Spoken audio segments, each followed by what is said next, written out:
अब बातचीत करते हैं सेंचुरी प्लाईबोर्ड्स की। कंपनी की तीसरी तिमाही में मुनाफा करीब 24% नीचे रहा है, हालांकि आमदनी 6% की उछाल देखने को मिली है। डिमांड का सिनेरियो थोड़ा सा चैलेंजिंग है। मार्जिन 11.5 से गिरकर 8.6% पे पहुंच गया है। लैमिनेट बिजनेस में करीब 3% की रेवेन्यू ग्रोथ देखने को मिल रही है। बातचीत करेंगे कंपनी के एग्जीक्यूटिव डायरेक्टर केशव भजनकर जी से। केशव जी, बहुत बहुत स्वागत है आपका CNBC आवाज़ पर। सर, नंबर थोड़े कमज़ोर दिख रहे हैं केशव जी। बुलाने के लिए धन्यवाद विषय को बुलाने के लिए। जी, नंबर आपके थोड़े कमजोर दिख रहे हैं, क्या कारण था? बिल्कुल, देखिए मुझे लगता है कि ये जो क्वार्टर गया है ये काफी मुश्किल क्वार्टर गया है और इस क्वार्टर के हिसाब से ये नंबर काफी अच्छे हैं। मैं इस कारण से कह रहा हूँ कि डिमांड मार्केट में स्लगिश, आज के दिन जो भी नए घर बन रहे हैं, जो भी नए हाउसेज आ रहे हैं, उसमें लॉन्चेस में बहुत तेजी है, लेकिन ये इन्वेंटरी मार्केट को हीट करने में थोड़ा टाइम लगता है। तो मुझे लगता है कि next financial year outlook should be very good, लेकिन एक दो क्वार्टर में थोड़ी मुश्किल हो सकती है डिमांड की फ्रंट पे।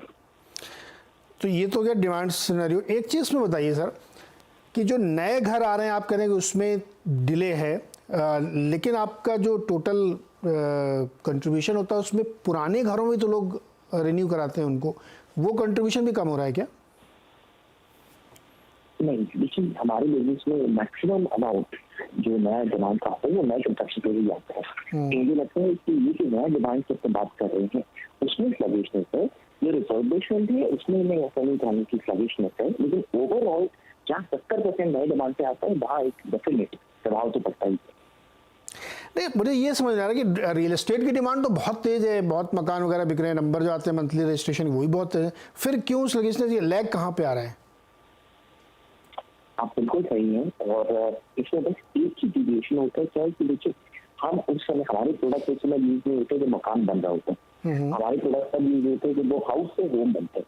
तो जब आदमी घर के अंदर मीटिंग करने वाला होता है, जब वो अपने घर के फर्नीचर काम करना शुरू करता है, जब वो अपने घर की फिटिंग शुरू करता है, तब जाके हमारे प्रोडक्ट अंदर आते हैं।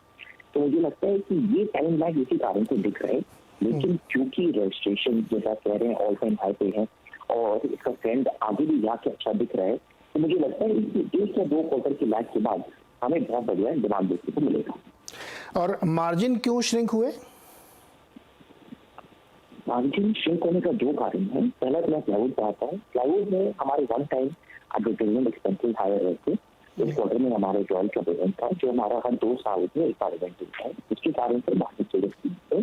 सेकेंडली, क्वार्टर 3 हमेशा एक डिफरेंट क्वार्टर रहता है प्लाईवुड और लैमिनेट के सेगमेंट में, और इसमें टर्नओवर कम होने के कारण ऑपरेटिंग लेवल ज्यादा था।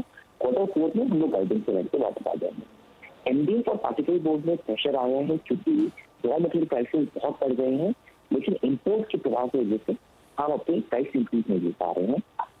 11 फरवरी से अब BIS इंप्लीमेंट हो रहे हैं MDF और पार्टिकल बोर्ड के ऊपर, और मुझे पूरी उम्मीद है कि उसके बाद हमारी ability to take price increase से वापस आएगी और मार्जिन अगले 2 क्वार्टर में जाकर चाहिए।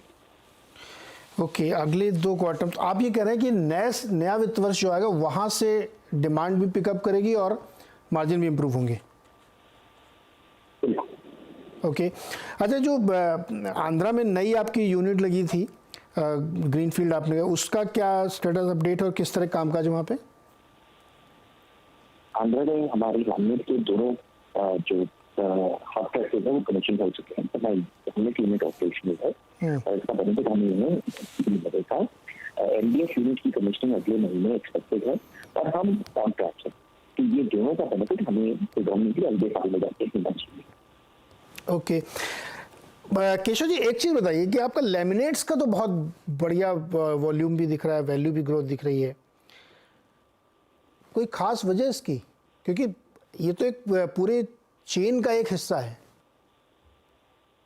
लैमिनेट में मैं कहूँगा कि हम मार्केट लीडर नहीं है, प्लाईवुड में हम मार्केट लीडर है, हम ऑलरेडी सबसे हाईएस्ट ब्रैकेट में है प्राइसिंग में भी सेल्स होंगी। लैमिनेट में हमारे पास बहुत स्कोप है, तो मुझे लगता है कि आगे जाके भी लैमिनेट में ग्रोथ शायद थोड़ी अधिक रह सकती है क्योंकि बेस कम है। ओके, अच्छा, एक बात आपने बताई कि थोड़ा सा कॉस्ट प्रेशर भी था। मैं जानना चाहता हूँ कि इस वक्त क्या बहुत ज़्यादा रॉ मटेरियल की कीमतें बढ़ गई हैं, केमिकल की या अलग अलग जो सेगमेंट के टिम्बर्स हैं उन सब की? क्योंकि केमिकल के प्राइसेस नहीं बढ़े हैं, लेकिन टिम्बर की प्राइसेस काफी बढ़े। टिम्बर के प्राइसेस पिछले साल में ड्रास्टिकली इंक्रीज किए हैं और इस कारण से हमारे ऊपर रॉ मटेरियल प्रेशर आया है। टिम्बर का साइकिल टिपिकली 3 से 4 साल लगता है, तो मुझे लगता है कि हाई प्राइस ये साल 1.5 साल तक रहेंगे। लेकिन इस बीच में जैसे मैंने कहा है कि एनडीए का पार्टिकुलर सेगमेंट में बीआईएस आने के बाद मुझे लगता है कि डोमेस्टिक इंडस्ट्री में मार्जिन भी सुधार होगी, क्योंकि हमारी एबिलिटी को प्राइस इंक्रीज को पता है। ओके केशव जी, मैकिन्जे को आपने एंगेज किया है, क्या रीज़न है उसका और उससे क्या आप वैल्यू क्रिएशन देखते हैं उसके थ्रू?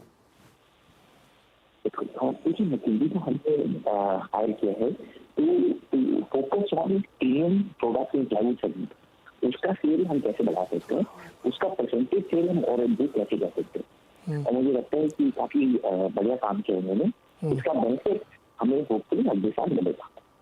ओके अगले साल से इसका फ़ायदा मिलेगा। अच्छा केशव जी, बजट आया था, हालांकि एंट्रीम बजट है, लेकिन किस तरीके से आप लोगों ने इसको रिसीव किया और क्या आपको अच्छा लगा उसमें?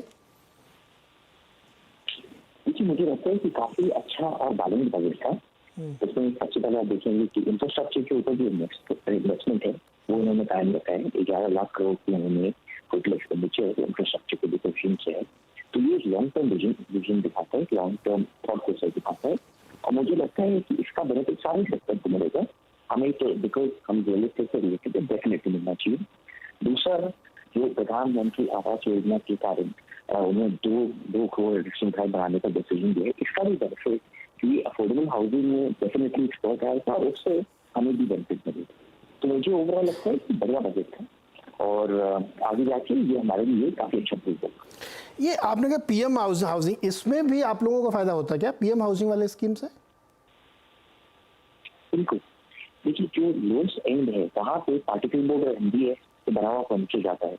तो आज के दिन पे जो भी पीएम आवास योजना के हिसाब से ग्रोथ बढ़ेगी, उसका एक चंक तो हमें भी बेनिफिट मिलेगा। ओके, मतलब लोग यूज़ करते हैं वो सब, ये आपके प्रोडक्ट उस घर में?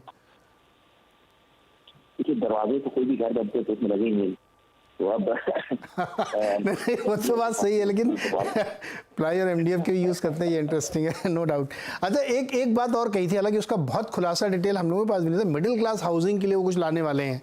आप होपफुल हैं कि वो एक बड़ा गेम चेंजर होगा, क्योंकि वहाँ ज़्यादा इस्तेमाल होता है प्लाई, विनियर और इन सब चीज़ों का? देखिए बिल्कुल होपफुल है, लेकिन अभी तक इस पर कुछ कॉन्क्रीट आया नहीं है, तो मैं इस पर कमेंट नहीं करना चाहूँगा। कुछ आएगा तो डेफिनेटली हमारे लिए बहुत बढ़िया रहेगा। ओके केशव जी, बहुत बहुत शुक्रिया जुड़ने के लिए और बातचीत करने के लिए। केशव जी कह रहे हैं कि 2 क्वार्टर के बाद से आपको बहुत अच्छी डिमांड स्पॉट भी दिखेगी और मार्जिन भी इंप्रूव होते हुए दिखेंगे, और सरकार की जो योजनाएं हैं पीएम हाउसिंग से भी फ़ायदा है, और मिडिल क्लास में जब और डिटेलिंग आएगी तो उसका फ़ायदा होगा, क्योंकि हाउसिंग में नए घर जब तक बनते हैं तभी इन सब चीज़ों का ज़्यादा इस्तेमाल होता है। फिलहाल इस क्वार्टर में नतीजे कमज़ोर थे।